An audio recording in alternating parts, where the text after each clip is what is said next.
Kita ke informasi pertama, Saudara. Banjir masih merendam Kelurahan Tegal Alur, Kecamatan Kalideres, Jakarta Barat. Sejumlah warga memilih mengungsi, namun ada pula yang bertahan di rumah untuk menjaga harta benda. Ketinggian banjir yang mencapai 1 meter membuat warga di Kelurahan Tegal Alur, Kecamatan Kalideres, dievakuasi Rabu sore. Tak hanya menggunakan perahu karet, evakuasi juga dilakukan secara manual dengan digendong petugas. Dari data sementara, setidaknya ada 8 RW terdampak banjir. Sementara, 500 warga mengungsi ke sejumlah tempat. Di antaranya tempat ibadah, tenda pengungsian, rumah susun, dan RPTRA. Ada di 8 RW. Kemudian 8 RW ini sebagian RT yang terkena dampak banjir tersebut sejumlah 571 warga itu sudah diungsikan. Pas pengungsiannya ada beberapa tempat, ada 7 tempat. Yang pertama ada di Rusun, itu sebanyak 92 jiwa, lainnya ada di tenda, kemudian di RPTRA, ada di musola dan di majelis taklim. Banjir sudah merendam permukiman warga di wilayah Tegal Alur sejak Selasa malam. Meski ada yang mengungsi, tak sedikit pula yang bertahan di rumah untuk menjaga harta benda. Untuk memenuhi kebutuhan pangan, dapur umum didirikan swadaya oleh warga sekitar. Bantuan untuk pengungsi juga sudah disiapkan pemerintah daerah setempat. Sementara tenaga kesehatan disiapkan untuk memantau kesehatan pengungsi. Banjir di wilayah ibu kota bukanlah kejadian baru. Sejauh ini Pemprov DKI Jakarta telah mengupayakan sumur resapan sebagai penanganan banjir. Hanya saja, pengamat tata kota dan lingkungan Nirwono Yoga menilai sumur resapan terbukti tidak efektif mengurangi genangan air saat Jakarta diguyur hujan deras. Pemerintah DKI Jakarta dinilai perlu mengevaluasi kembali kebijakan ini serta memperbaiki sistem drainase di sejumlah titik rawan banjir Jakarta.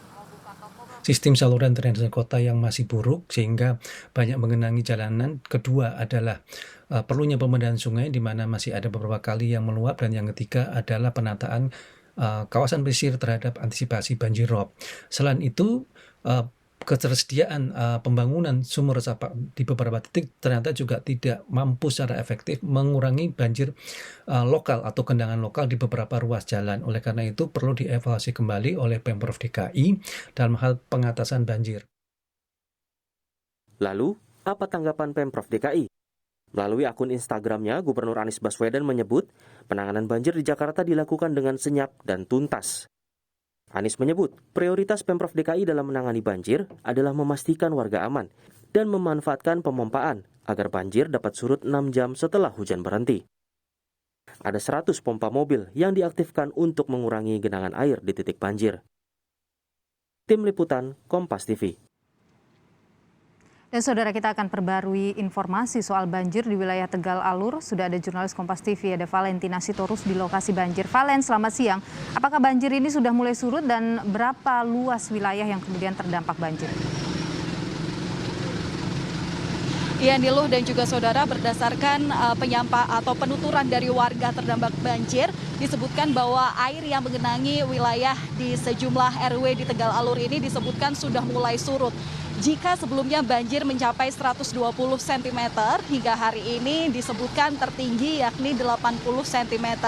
Nah, hal ini juga dibenarkan, maksud kami hal ini juga dirasakan tidak hanya oleh para warga tapi juga petugas yang menanggulangi banjir ini, di mana memang sebelumnya atau sejak kemarin sore begitu pasca kunjungan kerja daripada pemerintah kota Jakarta Barat ini menyebutkan bahwa sudah ada sejumlah pompa air mobile yang disiagakan terutama di 6 wilayah yang paling terdampak banjir. Setidaknya di Kelurahan Tegal Alur ini ada 6 RW yang paling parah terdampak banjir, diantaranya RW 1, 2, 3, 8, 11, dan 15. Di mana saat ini saya berdiri di RW 15 yang airnya mencapai 60 cm.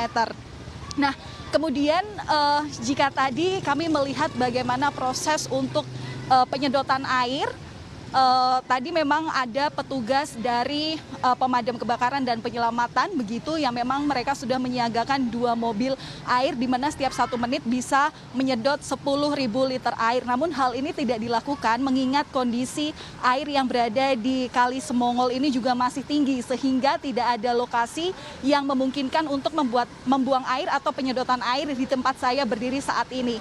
Kemudian jika melihat bagaimana proses penanggulangan banjir yang terjadi mungkin sekitar pukul 10 tadi atau 1 jam sebelum saya melaporkan.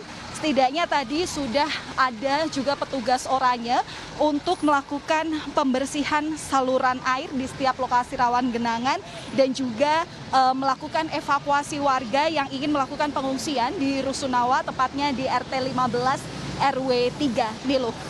Nah, Valen, bagaimana kemudian kondisi dari warga yang saat ini mengungsi di sana? Ya, Niluh dan juga saudara, jika di tempat lokasi saya berdiri saat ini atau tepatnya di RW 3 Tegal Alur, begitu ada satu lokasi pengungsian yang paling dekat dengan saya, mungkin sekitar 300 meter dari sini, di mana tempat pengungsian itu yakni Rusunawa RT 15. Nah, kalau misalnya melihat warga terdampak di RW 3 ini sebenarnya ada puluhan ribu warga yang masih terjebak banjir dan mereka memilih untuk bertahan di RW 2. Maksud kami bertahan di rumahnya masing-masing yang berada di RW 3. Tapi tadi ketika saya mencoba mengunjungi di tempat pengungsian di Rusunawa RT 15, ini hanya 224 warga yang memilih untuk mengungsi. Kenapa mereka hanya sedikit saja yang memilih mengungsi begitu? Karena memang fasilitas atau bantuan yang diberikan masih belum bisa mencukupi. Katakanlah belum ada dapur umum yang tersedia, sehingga mereka juga masih mengandalkan membeli makanan instan begitu, ataupun juga memilih masak di rumah, mengingat fasilitas untuk memasak di dapur mereka masing-masing lebih memadai. Dan juga kemudian belum banyaknya bantuan yang mencukupi kebutuhan warga di tempat pengungsian. Mereka memang ada selimut dan juga karpet yang diterimakan, tapi belum mencukupi seluruh warga yang bisa mengungsi di sana. Tadi memang kami sudah meninjau lokasi pengungsian di Rusunawa RT 15. Banyak sekali ada ibu, ayah dan juga anak-anak yang mengungsi di sana dalam hal ini.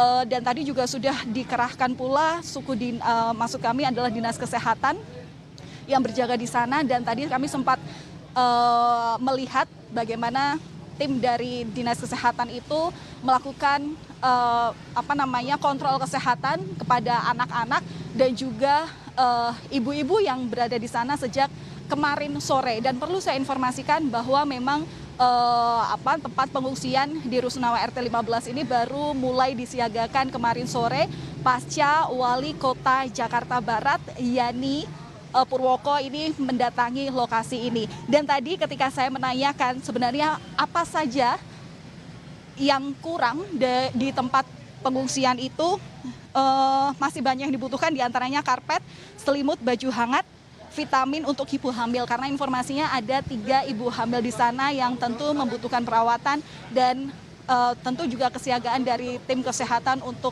membantu mereka agar tentu selain banjir juga tidak ada penyakit yang justru menyertai mereka di kondisi dan wabah saat ini. Niluh. Baik, masih ada sejumlah warga yang mengungsi, namun ada beberapa kebutuhan yang harusnya bisa dipenuhi kepada para pengungsi. Terima kasih laporan Anda, jurnalis Kompas TV Valentina Sitorus dari Tegal Alur, Jakarta Barat.